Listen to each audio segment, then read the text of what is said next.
तो welcome back guys. अपन आज फिर से मिलते हैं और ये बेसिक सेशन रहेगा बेसिकली। तो जिनको बहुत चीज़ें पता रहती हैं तो उनके लिए नहीं है, बट जो basics of the stock market होता है हम उसको यहाँ पे डिस्कस करेंगे। एंड इन दिस वीडियो कोशिश करेंगे कि आपका जो स्टार्टिंग बेस है वो अच्छे से क्लियर हो जाए। अब स्टार्टिंग पॉइंट जो अपन डिस्कस करते हैं, जो सेगमेंट्स होते हैं स्टॉक मार्केट क्या है बेसिकली, एंड देन उसके आगे अगर हम देखेंगे कि स्टॉक मार्केट को कितने पार्ट्स में हम डिवाइड कर रखे हैं, कि स्टॉक मार्केट जो वर्ड है उससे हम समझ क्या सकते हैं। सो बेसिकली इक्विटी या कैश। तो इक्विटी और कैश में क्या होता है कि both are the same things nearly. And कभी भी हम कोई शेयर्स खरीदते हैं देन उस पे हम एक सपोज दैट एक पर्टिकुलर शेयर आता है और एक शेयर का एक 100 रुपीज़ है, देन हम उसको एक शेयर का एक वैल्यू डिनोट करते हैं। सो लाइक दैट ओनली हम इसको कैश में लेके आते हैं, जो कि एक पार्ट होता है स्टॉक मार्केट का। एंड देन स्टॉक मार्केट के जो सेगमेंट होते हैं जो कि इक्विटी में एक आता है। ठीक है। वैसे ही एक एफएनओ सेगमेंट भी होता है। एफएनओ सेगमेंट्स में क्या होता है, जो कि फ्यूचर्स एंड ऑप्शंस होते हैं। What are features and options basically. Features ही सपोज हम एज अ ऑप्शन लेते हैं बनाना। तो बनाना लाइक एक फ्रूट है जो कि हम जब बाई करते हैं तो उसको हम एक दर्जन में बाई करते हैं ना। कभी भी आप देखोगे बनाना बाई करते हो तो आप, और लाइक हम दर्जन्स में बाई करते हैं, एक दर्जन, दो दर्जन। तो लाइक दैट फ्यूचर्स जो एंड ऑप्शंस जो होते हैं, they are the same thing for a particular share. Suppose अगर कोई एक lot of share of ABC company है and that is called a futures. ठीक है। अब उसका क्या है, एक फ्यूचर्स में एन नंबर ऑफ शेयर्स होते हैं of that particular company. Like that अगर हम let's take example of Reliance. तो रिलायंस एक फ्यूचर आएगा एंड रिलायंस का एक लॉट में सपोज दैट 250 शेयर्स होंगे। ओके। तो हम कह सकते हैं रिलायंस का जो लॉट है वो एक लॉट इक्वल टू 250 शेयर्स होता है। ठीक है। सेम एज एग्जांपल हमने पहले भी दे रखा है, जैसे अगर हम केले को कह रहे हैं तो केला। एंड अगर यहाँ पे शेयर्स की बात करें तो फ्यूचर्स ऐसा यहाँ पे हम कह रहे हैं। अब बात करते हैं कि अगर हम व्हाट आर ऑप्शंस बेसिकली, हम एक ऑन अनदर कैटेगरी में आते हैं और लाइक स्टॉक मार्केट को डिपेंड किए, that is options. The options are basically call options and put options. And options के टू क्राइटेरिया हो गए। ठीक है। जो कि हम उसको कॉल में एंड पुट में डिनोट करते हैं। अब कॉल और पुट्स क्या होते हैं बेसिकली। सपोज हम एक एक पर्टिकुलर कॉल ऑप्शन ले रखा है, लाइक अगर हम कोई कॉल ऑप्शन लिए हैं। ठीक है। अब कॉल ऑप्शन मतलब एक बाई भी होता है एंड सेल भी होता है बोथ। तो कैन बी से कि call option and put option को बाई भी कर सकते हैं और सेल भी कर सकते हैं। ओके। तो ये दोनों चीज होती है भैया। अब यहाँ पे आता है कि हम एक डायरेक्शनल चीज होती है। सपोज के लिए लाइक रिलायंस का शेयर ऊपर जाने वाला है। अगर हमको लग रहा है रिलायंस का स्टॉक प्राइस ऊपर जा रहा है देन हम उसका कॉल ऑप्शन बाय करते हैं। ठीक है। तो रिलायंस अगर यहाँ पे हम स्ट्राइक प्राइस पे अभी नहीं जा रहे हैं, हम बाद में उसको डिनोट करेंगे, लाइक एक्सप्लेन करेंगे। बट सपोज दैट रिलायंस का प्राइस अपसाइड में जा रहा है, देन हम वहाँ पे रिलायंस का सी ऑप्शन जिसको कॉल ऑप्शन कहते हैं। ठीक है। सी मतलब कॉल ऑप्शन। एंड सी का जो फुल फॉर्म होता है कॉल यूरोपियन होता है। हाँ, कॉल यूरोपियन। वैसे ही पी का जो ऑप्शन होता है उसको पुट यूरोपियन कहते हैं। अब यूरोपियन क्या है, ये यूरोपियन सिस्टम लाइक हम स्टॉक मार्केट में यूज करते हैं, जिसकी एक्सपायरी होती है लाइक एक पर्टिकुलर डे पे। ठीक है। अब एक से, एक कॉल यूरोपियन होता है, एक यूरोपियन सेगमेंट होता है और एक अमेरिकन वाला भी होता है ना। अब बात करते हैं कि कॉल ऑप्शन जब होगा देन अगर कोई एसेट का प्राइस ऊपर जा रहा है तो उसका कॉल ऑप्शन भी ऊपर ही जाएगा। तो रिलायंस का अगर हम कॉल ऑप्शन लेते हैं तो रिलायंस का प्राइस अगर ऊपर जाता है तो पर्टिकुलरली उसका स्टॉक ऑप्शन भी ऊपर ही जाएगा। ठीक है। वेयर एज अगर हम पुट ऑप्शन लेते हैं, ठीक है, तो पुट ऑप्शन अगर सपोज दैट हम रिलायंस का पुट ऑप्शन लेते हैं एंड हमारा व्यू रिलायंस में डाउन साइड है, तो डाउन साइड में जब स्टॉक आएगा देन पुट ऑप्शन की प्राइस इंक्रीज होगी। अंडरस्टूड। तो जब पुट की प्राइस इंक्रीज होती है देन उस समय कॉल का प्राइस डिक्रीज होगा। तो बोथ आर इनवर्सली प्रोपोर्शनल। ठीक है। सपोज एक समय पुट और एक समय कॉल। तो कॉल का जब हम लेते हैं जब मार्केट का व्यू अपसाइड के लिए है, वेयर एज अगर हम पुट ले रहे हैं तो पुट हमारा व्यू डाउन साइड होता है। ठीक है। तो जब भी हमारा किसी भी क्लास एसेट क्लास में, लाइक कमोडिटीज हो गए या फिर गोल्ड सिल्वर और crude, natural gas, FNO, whatever will be the amount, हम उसमें जब भी कॉल या पुट की बात करते हैं, देन कॉल अपसाइड के लिए एंड पुट डाउन साइड के लिए ही होता है। अब इस पे हम नेक्स्ट टॉपिक की बात कर रहे हैं।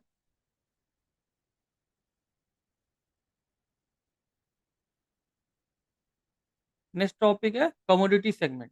What are commodity segment?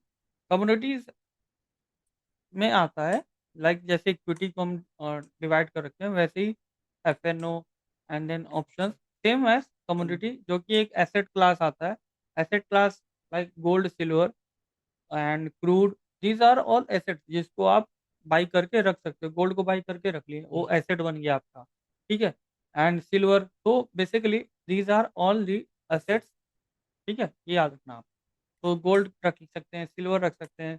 तो इन सबको कमोडिटी लाइक एक सेक्टर में डाल दिया गया कि जिसकी फ्यूचर्स में प्लानिंग होती है। लाइक गोल्ड, अब गोल्ड के कुछ कॉन्ट्रैक्ट्स होते हैं जो कि लाइक इंडियन गवर्नमेंट सेबी ने लाइक एक्सप्लेन कर रखा है, like gold big, gold 1 kg, gold mini, gold petal, gold guinea. Same for the silver. Silver में क्या होता है, सिर्फ गोल्ड सिल्वर 1 किलो होता है एंड सिल्वर मिनी होता है, ये पेटल नहीं होता। ठीक है। बट अभी एक स्टार्टिंग और आया था सिल्वर का, अभी आई थिंक उसमें भी ट्रेडिंग स्टार्ट हुई है कि I don't know. But you can say that कि हम यहाँ पे गोल्ड पेटल एंड गोल्ड गुनिया में आते हैं। फिर फ्यूचर्स की बात करें, 1 lot of futures, 100 number of shares. ठीक है। अब फ्यूचर्स में भी क्या होता है कि कैसे हम इसको यूज करते हैं। सपोज कोई अगर कैश में अगर स्टॉक, लेट से रिलायंस का जो स्टॉक है 100 रुपए का है। ठीक है। लेकिन अगर वही 100 रुपए के शेयर्स अगर हम एक लॉट में 100 शेयर्स हैं, ठीक है, तो हमारा जो टोटल अमाउंट होता है 10K आता है। बट 10K हम उसको ना देके हम, हमारा जो मार्जिन रिक्वायरमेंट होता है ओनली 4 to 5K यूज होता है। तो this is how we can use this benefit of futures. So that's why some people are always going for the futures. Okay, तो कैश में ना डील करके वो फ्यूचर्स लेते हैं। बट फ्यूचर्स एक रिस्की सेगमेंट होता है, बिकॉज इसकी जो प्राइस फ्लक्चुएशन होती है बड़ी होती है, बिकॉज हम इसको मार्जिन में लिए हैं। पहला थिंग, आपके पास मार्जिन बेनिफिट तो मिल गया, लेकिन अगर आप कोई चीज मार्जिन में ले रहे हो, देन वहाँ पे आपका हाई रिस्क ही हो जाता है। Fluctuation of the price is high. आप एक शेयर ले लोगे तो आपको फ्लक्चुएट पीएनएल स्लो होगा, लेकिन आप लाइक 100 शेयर लोगे तो पीएनएल वहाँ पे तेजी से फ्लक्चुएट होगा। तो this is the view for the, like हम कह सकते हैं कि कैश ऑन फ्यूचर्स का ऐसा रोल होता है। अभी कोई भी इसमें डाउट होगा तो आप कमेंट्स में या फिर वहाँ पे डाउन साइड में आप डाल सकते हो अपना जो डाउट है। अब बात करते हैं next, that is futures and options की एक्सपायरी। अब इसमें एक्सपायरी क्या होती है? एक पर्टिकुलर डे पे कभी भी मार्केट में एक्सपायरी तब होता है जब उसके प्रीमियम्स, लाइक उस डे पे लाइक कॉन्ट्रैक्ट होते हैं ना, कि हम कोई किसी से कॉन्ट्रैक्ट कॉन्ट्रैक्ट किए हैं। ठीक है। अगर हम कोई किसी से पर्टिकुलर चेक देते हैं तो चेक पे एक डेट होती है कि उस डेट तक वो वैलिड है, उसके बाद इनवैलिड हो जाता है। हाँ, तो वैसे ही फ्यूचर्स एंड ऑप्शंस का भी एक डेट होता है जो कि उसको कहते हैं monthly expiry contract. Monthly expiry contract में अगर हम देखेंगे, सपोज एबीसी शेयर है, तो उसके जो फ्यूचर्स ट्रेड करेंगे तो मंथली वाइज होगा, जो कि लेटेस्ट 3 मंथ्स का ही दिखाता है, 3 महीने का मैक्सिमम, अगस्त का, सितंबर का और सेम एज अक्टूबर का। बट इसमें प्राइस का जो रहता है फ्यूचर्स में होता है, तो ऐसा 3 डेज का आपको प्राइस फ्लक्चुएट होगा। लाइक अगस्त का जो आप डिफरेंस देख रहे हो यहाँ पे 5 रुपीज का, वैसे ही सितंबर में 110 रुपये एंड यहाँ पे अक्टूबर में 115 रुपये। तो दिस इज हाउ हम कह सकते हैं कि यहाँ पे तीनों दिन हमारा अलग अलग, हाँ, लाइक तीनों मंथ्स के हमारे अलग अलग प्राइजेस क्यों हैं, क्योंकि ये फ्यूचर के प्राइजेस हैं एंड इनकी एक्सपायरी अभी आई नहीं है। दूसरा, ये फ्यूचर प्राइस को प्रिडिक्ट करते हैं कि ऐसा कि ये प्राइस पे हो सकता है, तो इस तरह से हम उस पर थोड़ा सा प्रीमियम रखते हैं। तो इस तरह से मार्केट में फ्यूचर्स में थोड़े से प्रीमियम पे ट्रेड करते हैं। कभी भी आप देखोगे अगर करंट स्टॉक जो प्राइस है 100 रुपये है, तो उसका जो फ्यूचर होगा हमेशा थोड़ा ऊपर ही होता है। समटाइम्स फ्यूचर में डिस्काउंट भी होता है। अब वो डिस्काउंट बहुत कम में मिलता है, लेकिन at a time of expiry वो फ्यूचर्स या कैश को वो लाके इक्वली इक्विलिब्रियम पे लाते हैं मोस्ट ऑफ द टाइम। तो इसमें फ्यूचर्स में प्राइस डीके होता है, जो कि ये मार्जिन रखते हैं ना। Suppose on the day of expiry तो मार्केट कोशिश करेगा कि दोनों के प्राइस को इक्वल कर दिया जाए। जब अगस्त का जो एक्सपायरी डेट होगा वो 30th हो गया, लाइक 30th ऑफ द अगस्त है, जो कि लास्ट ऑफ द मंथ होगा, लाइक लास्ट ट्यूसडे या थर्सडे ऑफ द एक्सपायरी। तो वहां पे हमारा जो एक्सपायरी डेट है ये सेम आ जाएगा।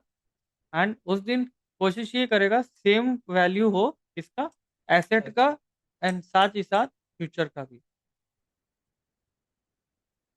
अंडरस्टूड। अब इसमें जो कॉल एंड पुट भी होता है, वैसे 3 मंथ्स के कॉल पुट भी होते हैं। निफ्टी में क्या होता है, निफ्टी में कॉल पुट वीकली एक्सपायरी होती है। वीकली एक्सपायरी होती है, ठीक है। निफ्टी में 4 वीकली कॉन्ट्रैक्ट होते हैं, जो कि हर ट्यूसडे की एक्सपायरी होता है, ठीक है। निफ्टी की एक्सपायरी जो होती है ट्यूसडे को होती है। Where bank Nifty monthly expiry होता है, बैंक निफ्टी का एक मंथली एक्सपायरी कॉन्ट्रैक्ट है। सेंसेक्स में अगर आप देखोगे तो इसका भी वीकली एक्सपायरी होता है, मीन्स हाँ एवरी थर्सडे, ठीक है। तो निफ्टी है ट्यूसडे एंड सेंसेक्स है थर्सडे। आज कौन सा दिन था?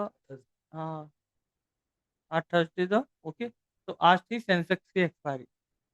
तो अब निफ्टी में क्या होता है, निफ्टी बेसिकली टॉप 50 कंपनीज के होते हैं जिनकी मार्केट कैपिटल 1 लाख करोड़ के ऊपर ही होती है। सपोज दैट एक बेंचमार्क सेट किया गया है सेबी के द्वारा कि किसी भी स्टॉक को हम निफ्टी 50 में तब रखते हैं जो कि top 50 companies of the India होती है, as per the market free float capital also, market capital के अकॉर्डिंग। अगर जितनी ज़्यादा बड़ी कंपनी उसको उसी के दायरे में रखा जाएगा, एंड निफ्टी 50 को भी उसमें डिनोट करा जाता है। तो इसीलिए निफ्टी 50 जो होता है ये हमारे इंडिया की इकोनॉमी को भी बताता है। सपोज इंडियन इकोनॉमी अगर ग्रोइंग है, लाइक आने वाले कुछ सालों में अगर इकोनॉमी ग्रो होता है, भारत के लोग पैसा अच्छा कमाते हैं एंड देन खर्च करते हैं, देन ये कहाँ पे जाएगा, आने वाली निफ्टी 50 में। हाँ, ठीक। तो निफ्टी 50 की वैल्यू इंक्रीज होगी एंड एज अ बेंचमार्क इसको सेट किया गया। वेयर एज ट्रेडर, अब एक ट्रेडर और एक इन्वेस्टर क्या होता है, हम इस पे भी ध्यान देते हैं। Who is a trader and who is a investor? A trader is for doing the trading, जो कि प्राइस के फ्लक्चुएशंस में अपना प्रॉफिट बनाता है एंड कोशिश करता है कि उसको मैक्सिमम प्रॉफिट्स का गेन हो। अंडरस्टूड। अब यहाँ पे देखोगे आप टाइप्स ऑफ ट्रेडिंग जो होती है, ठीक है। टाइप्स ऑफ ट्रेडिंग का क्या मतलब, कि हम कितने टाइप्स की ट्रेडिंग है, ठीक है। एक ट्रेडिंग होती है जो कि हम इंट्राडे में लेते हैं। अब इंट्राडे ट्रेडिंग हम क्या कह सकते हैं कि इंट्राडे के पोजीशंस को ही हम बाई और सेल कर रहे हैं। इंट्राडे में मीन्स आज की पोजीशन लिया और आज ही सेल करना है या स्क्वायर ऑफ करना। वेरे सेम डे में हमें वहाँ पे इंट्राडे में मार्जिन भी मिलता है। अगर कोई स्टॉक अगर 100 रुपए का है, लेट से 100 रुपीज का है, देन हमें उसमें मार्जिन मिलता है 4x का। तो अगर आपके पास 100 रुपीज है तो आप उसमें 400 रुपए का स्टॉक बाई कर सकते हो, मीन्स 4 क्वांटिटी बाई कर सकते हो, that is called a 4x margin. ये मार्जिन हमें ब्रोकर से मिलता है, सो दैट हम अपना ब्रो लाइक हमारा जो क्वांटिटी है उससे ज़्यादा निकाल के प्रॉफिट भी ज़्यादा होता है, इसमें लॉस भी ज़्यादा होने के चांसेस होते हैं। तो इसलिए जितनी भी चीज़ें मार्जिन पे मिलती है वो those are always highly volatile, ठीक, हाँ, एंड रिस्की ऑल्सो। अब BTST पार्ट आता है। What are BTST? जो कि हम अगर सपोज आज कोई स्टॉक बाई करते हैं तो हम उसको सेल करते हैं, तो उस एज अ सेक्टर में आएगा, मींस वो हम BTST बोलेंगे। वेयर एज अगर हम कोई फ्यूचर्स आज सेल किए एंड कल हम उसको अगेन बाई करते हैं, देन हमारा जो व्यू आता है वो STBT आता है। इसको कहते हैं STBT, sell today buy tomorrow means. और एस सेल में क्या होता है, मीन्स अब हम किसी पर्टिकुलर प्राइस को सेल कैसे कर सकते हैं। एक स्टॉक को तो हम नहीं सेल कर सकते बिकॉज वो आपके डीमैट में से निकल जाएगा, बट आप फ्यूचर्स को सेल कर सकते हैं। हाँ, ठीक है। अगर कोई फ्यूचर है आप उसको सेल करके आप पोजीशन कल के लिए या पोजिशनली भी होल्ड कर सकते हो, बना सकते हैं। जैसे लोग गोल्ड सेल करते हैं, सिल्वर सेल करते हैं, इवन स्टॉक्स के फ्यूचर्स को भी सेल किया जा सकता है। बट हम इसमें स्टॉक्स को नहीं सेल कर सकते। सपोज हमारे पास रिलायंस का अगर स्टॉक डीमैट में है ना, अगर उसको सेल करिए वो डीमैट से हट जाएगा। इसलिए इंट्राडे में स्टॉक ही सेल होता है। हाँ, फ्यूचर्स नहीं, फ्यूचर्स हो जाएंगे तो फ्यूचर्स को हम होल्ड कर सकते हैं, बट स्टॉक्स को होल्ड नहीं कर सकते। हाँ, ठीक है। तो इस तरह से आपको रखना है।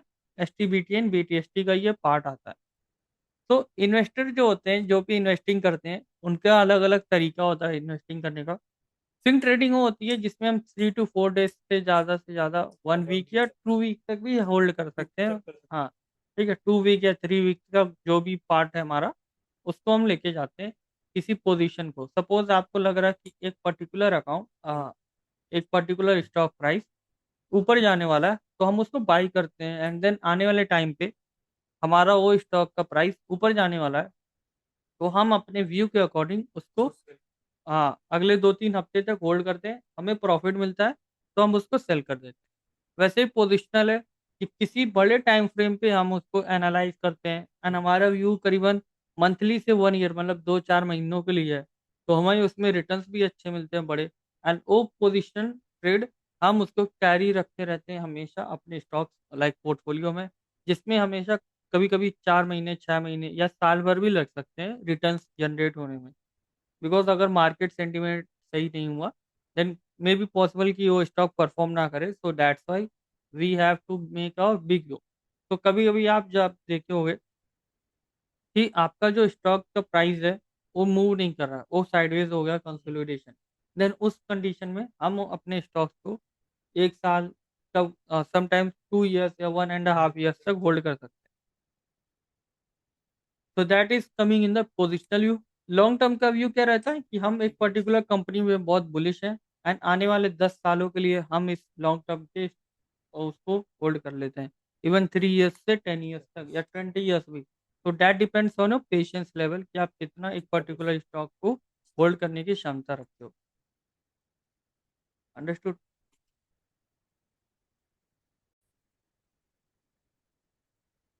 कभी भी अगर हम कोई स्टॉक को एनालाइज करते हैं on the basis of technical, तो we have to see what is our time frame. ठीक है, सबसे पहले आपको अपना टाइम फ्रेम चूज करना है। टाइम फ्रेम चूज करो आप कि किस टाइम फ्रेम पे आपको अपना लाइक स्टॉक एनालिसिस करना है या एक पर्टिकुलर एसेट को एनालाइज करना है। Time frame can be particularly hourly, even minute में भी होता है, आवरली होता है, एंड फ्रॉम 1 मिनट से लेके, हाँ, इवन 1 मिनट से 1 मिनट टू 1 ईयर तक हो जाता है। अंडरस्टूड। तो दैट डिपेंड्स ऑन यू कि आप किस किस पर्सपेक्टिव से, या आपका जो होल्डिंग पीरियड होगा। तो लाइक अगर हम कोई स्टॉक इंट्राडे के लिए देखें, तो फॉर इंट्राडे हम इसमें कौन सा एक टाइम फ्रेम यूज़ करेंगे, करीबन 5 मिनट to 15 मिनट। ठीक है, ज़्यादा से ज़्यादा। अगर आपका व्यू कल के लिए बीटीएसटी के लिए है, तो हम उसमें क्या देखेंगे, 30 मिनट देख सकते हैं, 1 आवर देख सकते हैं। ये आपका टाइम फ्रेम होना चाहिए चूज करने का। अगर हमारा बेसिस स्विंग है, स्विंग बेसिस पे हम कौन सा यूज कर सकते हैं यहाँ पे, डेली। अंडरस्टूड।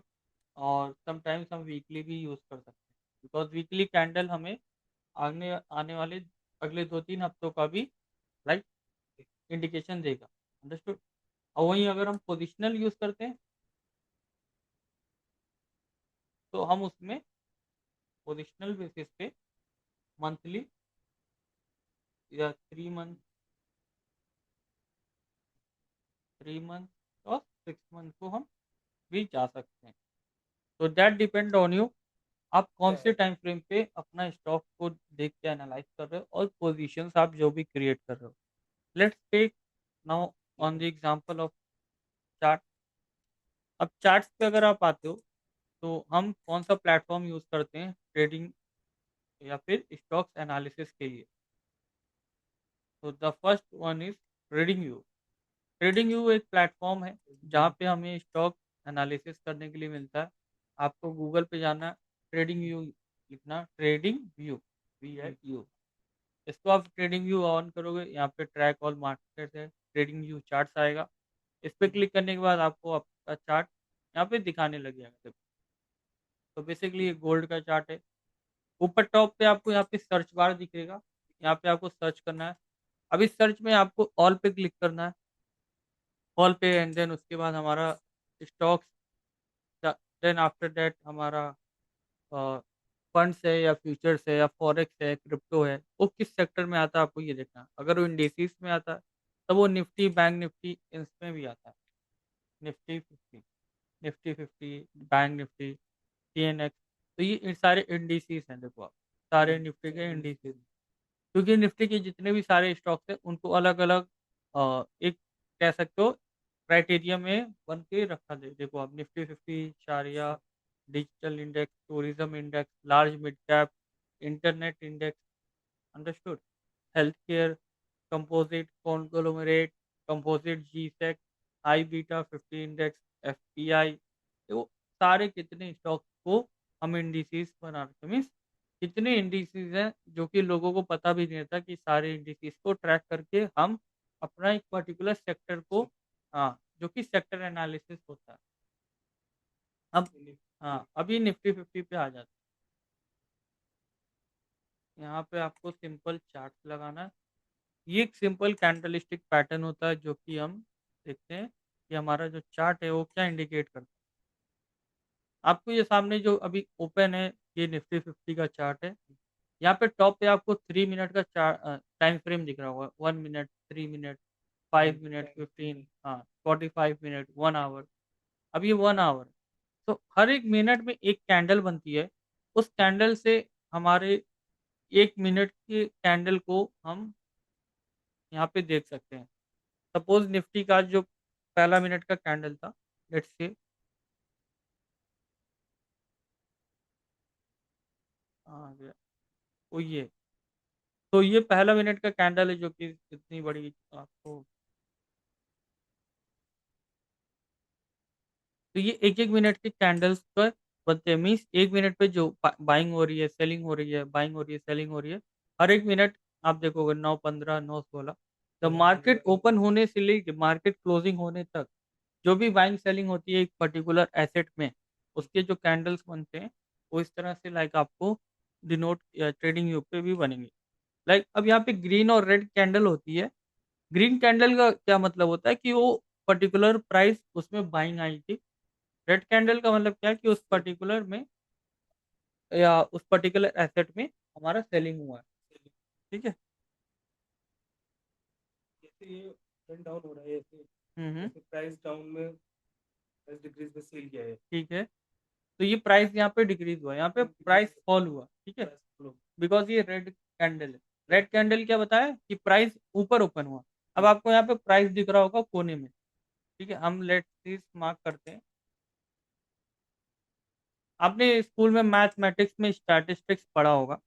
स्टैटिस्टिक्स में अगर आप देखोगे, कभी भी आप जब मार्किंग करते थे स्टैटिस्टिक्स में या ग्राफ जब बनाते थे, तो ग्राफ में हम एक एक्स और वाई करते थे, ठीक है, अंडरस्टूड। एक्स एन ये वाई होता था। तो वाई में हम लेते थे डिपेंडेंट, डिपेंडेंट, और x is a independent. Independent में क्या आता है, ये सेम वही एक्स मतलब टाइम है। तो टाइम को कभी भी आप लेते थे, फिजिक्स में भी लेते थे या मैथ्स में, तभी हमेशा टाइम इज अ इंडिपेंडेंट, हाँ। और इंडिपेंडेंट की वजह से हम उसको एक एक्सिस पे प्लॉट करते थे, एंड जो प्राइस है वो डिपेंडेंट होता है टाइम पे, तो इसीलिए price is a Y axis पे होता है। इस तरह से आप समझो कि हम एक प्लॉट किए हुए ग्राफ।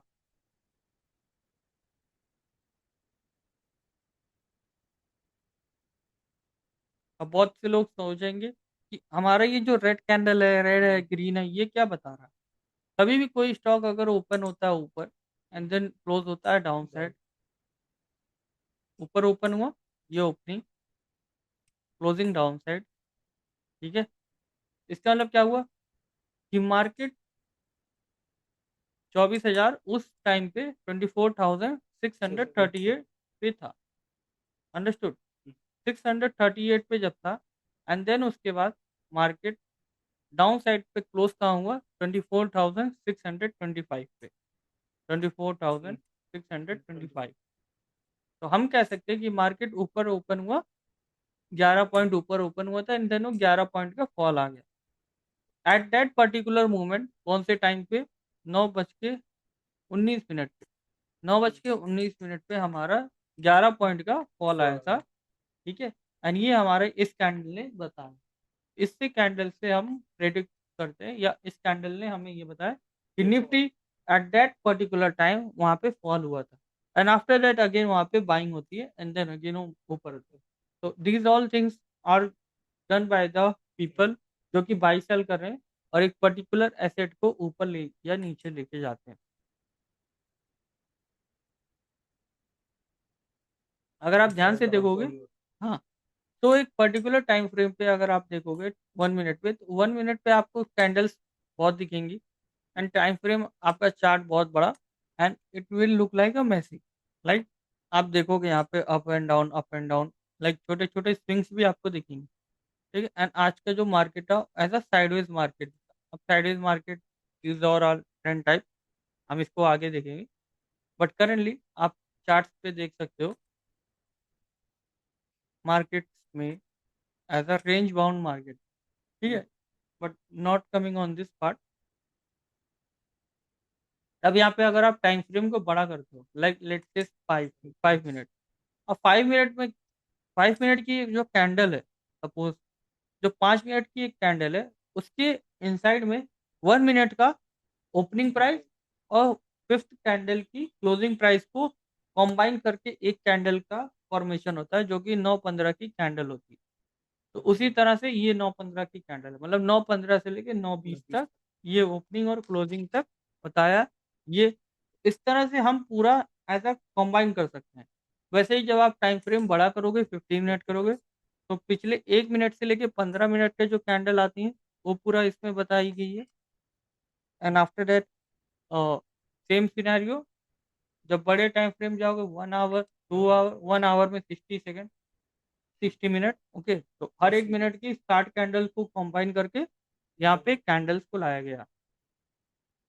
तो आप अब समझ गए होंगे कि कैंडल्स कैसे फॉर्म होती हैं।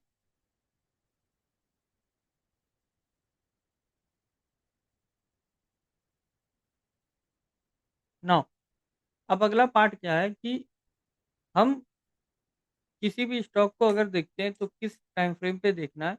मोस्ट ऑफ द टाइम जो होता है हमारा, वो बड़े टाइम फ्रेम पे ज़्यादा प्रॉफिटेबल होता है। ठीक है, आप छोटे टाइम फ्रेम पे जब भी चार्ट देखोगे तो आपको हमेशा डर लगेगा। अगर हम यहाँ पे, हाँ, ठीक है, बिकॉज उससे चार्ट जो होती है मैसी होती है, एंड हमारा जो पर्टिकुलर स्टॉक या इंडेक्स होता है वो सही से डायरेक्शन नहीं बताता। ठीक है, लेकिन आप बड़े टाइम फ्रेम पे यू आते हो, जैसे 1 आवर पे देखते हैं, ये गोल्ड का चार्ट है। गोल्ड के चार्ट में आप देखोगे कि गोल्ड एक ऐसा जोन में था जो कि एक इम्पॉर्टेंट एरिया था, 1,40,500। ठीक है, अब आप देखोगे मार्केट इस एरिया से बार बार ये बाउंस बैक हो रहा था। तो दैट कैन बी सीन कि हमारा जब भी मार्केट 1,40,500 पे आ रहा है, ये एक अच्छा बाउंस बैक दे रहा है। ठीक है,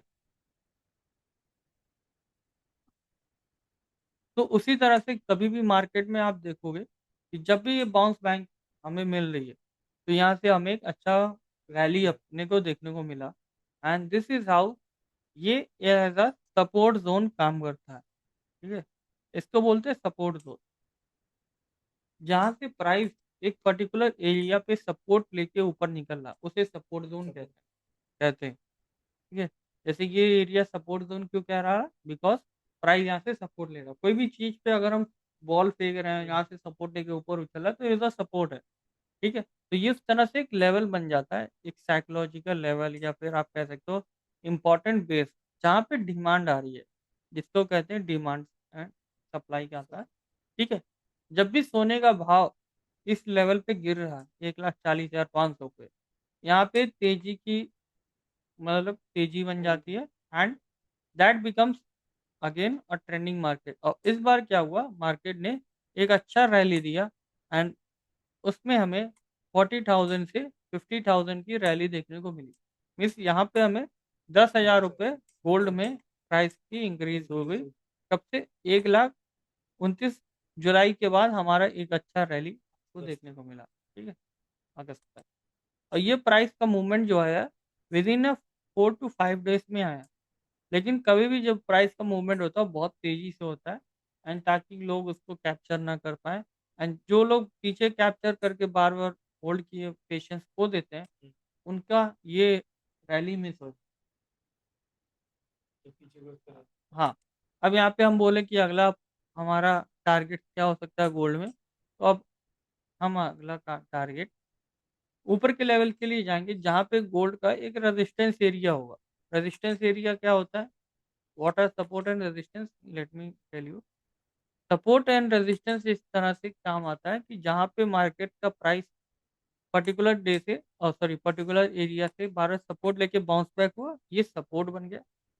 लेकिन अगर वही चीज़ अगर पर्टिकुलरली ऊपर जाके एक लाइक लाइक अब नेक्स्ट एरिया जहाँ से फॉल आया, लाइक लास्ट टाइम यहाँ से आप देखोगे चार्ट पे फॉल आया, ठीक है? तो इस तरह से हम कह सकते हैं ये एरिया एज अ सब रेजिस्टेंस बन गया। नाउ गोल्ड अगर इस एरिया पे अगेन आएगा 1,54,000 पे, देन यहाँ पे आपको सेलिंग देखने को मिलेगी, क्योंकि जो नीचे से बाइंग करते जाते हैं ये यहाँ पे प्रॉफिट बुकिंग करेंगे and then again down side आएगा। That can be possible. लेकिन अगर डिमांड ज़्यादा होती है देन वो ब्रेकआउट भी देता है, कि कोई भी चीज़ का डिमांड अगर तेजी है किसी तेज में, हाँ, ठीक है, तो उसमें हमारा क्या चांसेस होता है कि पर्टिकुलरली हमारा जो ब्रेकआउट होगा वो तेजी से हो जाएगा, ठीक है? एंड अगर डिमांड अगर फ्लो होगी तो ऊपर लोग यहाँ पे प्रॉफिट बुकिंग करके अगेन गोल्ड के प्राइसेस को साइडवेज या डाउन साइड कर देते हैं। तो यहाँ पे बाइंग हो रही है, अब ऊपर यहाँ पे सेल होगा, ठीक है? जब यहाँ पे आया देन अगर यहाँ पे प्रॉफिट साइडवेज हो गया देन यहाँ पे सेलिंग होगी, देन अगेन पॉसिबल होगा अगेन डाउन साइड आए। हाँ, ठीक है, जैसा कि आप यहाँ पे इस एरिया को देख सकते हो, हम छोटे टाइम फ्रेम पे अगर आप अगर देखोगे इस एरिया को देखो, इसमें क्या वो मार्केट ने बाउंस बैक किया, अगेन यहाँ पे आया, अगेन बाउंस बैक, तो ये एक छोटा सपोर्ट बन गया temporary for that point. Again यहाँ पे एक बाउंस बैक किया एंड देन उस बाउंस बैंक बाउंस बाउंस जो हुआ उसका ब्रेकडाउन हुआ, मीन्स ये सपोर्ट एरिया टूट गया।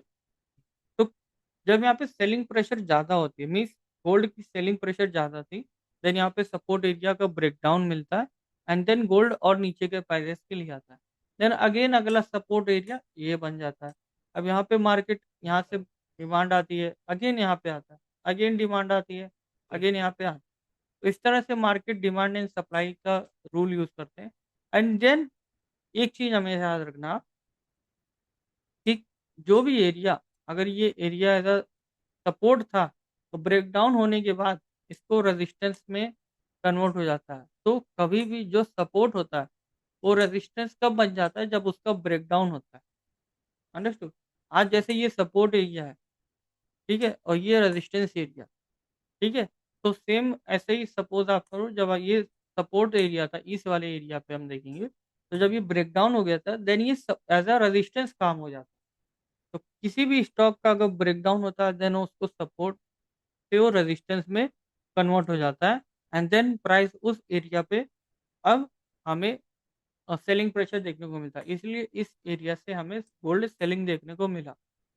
देन अगेन अब ये एरिया जो डाउन साइड का था, बाइंग वाला एरिया जहाँ पे डिमांड आ रही थी, ये बाइंग डिमांड एरिया, यहाँ से अगेन डिमांड आई, अगेन ऊपर गया। अगेन इस एरिया में आप देखो ये वाले एरिया से फॉल आया ना, अगेन ये एरिया ही ऐसा था बन जाता है कि जहाँ से सप्लाई का एरिया आता है एंड देन यहाँ से अगेन फॉल आया। लेकिन एक बार ऐसा होता है कि अच्छा डिमांड से तेजी से आता है एंड देन वो डिमांड इतनी तेजी होती है कि पुराना जो रेजिस्टेंस होता है वो ब्रेकआउट दे देता है एंड देन अब मार्केट अगर यहाँ पे बाउंस बैक होता है, देन ये सपोर्ट बन जाएगा एंड देन मार्केट इस तरह से काम करती है, ठीक है? मतलब क्या हुआ, 3 पार्ट हुए, 3 चीज़ें हुई। पहला पार्ट ये, दूसरा पार्ट ये, ठीक है? पहला ये सपोर्ट, यहाँ पे रेजिस्टेंस, अब यहाँ पे सपोर्ट की तरह वर्क करेगा। मार्केट ने जब ब्रेकडाउन किया, देन ये रेजिस्टेंस का वर्क किया, जब रेजिस्टेंस का जब हो गया, देन अब ये यहाँ पे ब्रेकआउट देने के बाद अब ये सपोर्ट की तरह वर्क करेगा एंड देन अगेन ये सपोर्ट की तरह अगेन यहाँ से मार्केट सपोर्ट लेता है, देन अब ये अगले रेजिस्टेंस की तरफ जाएगा। तो मार्केट इसी तरह से डिमांड एंड सप्लाई की तरफ मूव करता है। जहाँ पे उसकी डिमांड होगी वहाँ पे मार्केट मूव करेगा, जहाँ पे मार्केट की डिमांड कम होगी वहाँ पे कम होगा। अंडरस्टूड।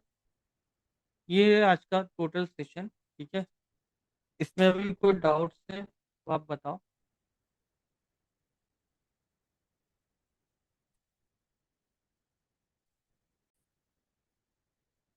तो कैंडल स्टिक पैटर्न में अगर आप ध्यान दोगे, what are high and low.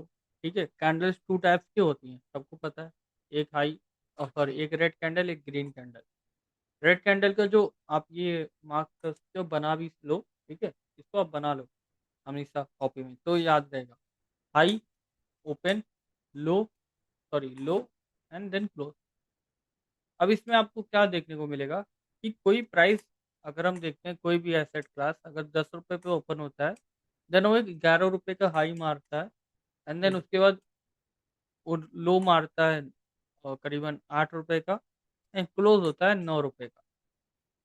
ठीक है, तो टोटल जो रेंज होता है इसका, हम इसको रेंज कहते हैं, 4 रुपए का रेंज है। ठीक है, मतलब प्राइस ने उस दिन कितने रुपए का मूवमेंट दिया, 11 रुपए से 8 रुपए, मतलब 3 रुपए टोटल है। ठीक है, अगर 8 से 9, 9 से 10, तो 10 से 11, यहाँ पे 3 रुपीज आएगा, सॉरी मुझे लग पा रहा है। ठीक है, तो 3 रुपए का टोटल रेंज बना इनका प्राइस का।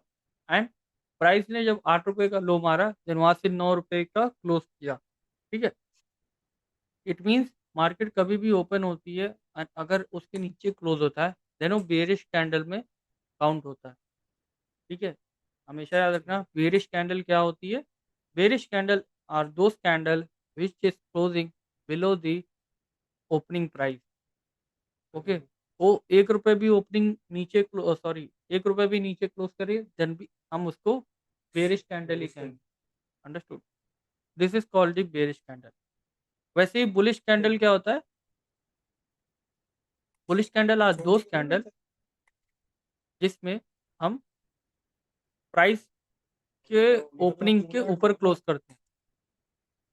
अंडरस्टूड, प्राइस कहाँ ओपन हो रहा है, यहाँ पे suppose price is opening eight 9 rupees, उसके बाद वो थोड़ा सा नीचे जाता है, लो मारता है 8 रुपए का, एंड देन वो क्लोज होती है। एंड देन उसके बाद 8 रुपए लो मारने के बाद वो हाई मारता है करीबन 11 रुपए का, एंड क्लोज होता है 10 रुपए का। देन इस प्राइस का भी जो रेंज होगा 3 रुपीज होगा। And this is called a green candle और बुलिश कैंडल। इसलिए ग्रीन क्यों बनता है, बिकॉज इसकी opening price means closing price is greater than the opening price. तो कभी भी कोई कैंडल को बुलिश में काउंट करना है, देन आप उसको ऐसे ही काउंट करोगे, किस तरह से, closing should be greater than opening. तो this is called the OHLC, OHLC। Okay, OHLC में क्या आता है, open, O for open, H for high, L for low, C for close. ठीक है, हाँ, ये OHLC इसको कहते हैं हम। एक कैंडल के 4 पार्ट होते हैं। Only these things are the very important, four important things in the stock market. ये टॉप पॉइंट पे, लाइक मेरे अकॉर्डिंग तो ये सबसे इंपॉर्टेंट चीज है, जिसको प्राइस एक्शन जिनको सीखनी है वो इन्हीं चारों पे ध्यान दो। ठीक है, लो कहाँ बना है, ओपनिंग कहाँ हुई है, क्लोज कहाँ हुआ है, हाई क्या मारा है। ठीक है, ये 4 चीज आपको ध्यान देना है, चाहे वो 1 मिनट की कैंडल हो, चाहे 1 महीने की कैंडल हो, या 1 साल की कैंडल हो। ठीक है, हाँ, क्योंकि ये प्राइस जो होती है, ये आम रिटेलर्स के हाथों में नहीं होता। This things are the made from the algorithms, and जो बिग प्लेयर्स इंस्टीट्यूशंस मेड करते हैं, और उनका क्या व्यू होगा अगले दिन के लिए, वो इसी कैंडल से हम प्रिडिक्ट कर सकते हैं कि अगर बुलिश कैंडल है तो हमारा अगला मूव क्या होगा, अगर बेरिश कैंडल है तो हमारा अगला मूव क्या होगा। Understood. So this is called the bullish and bearish part of this candlestick price action, जो कि 2 पार्ट्स में, बुलिश एंड बेरिश।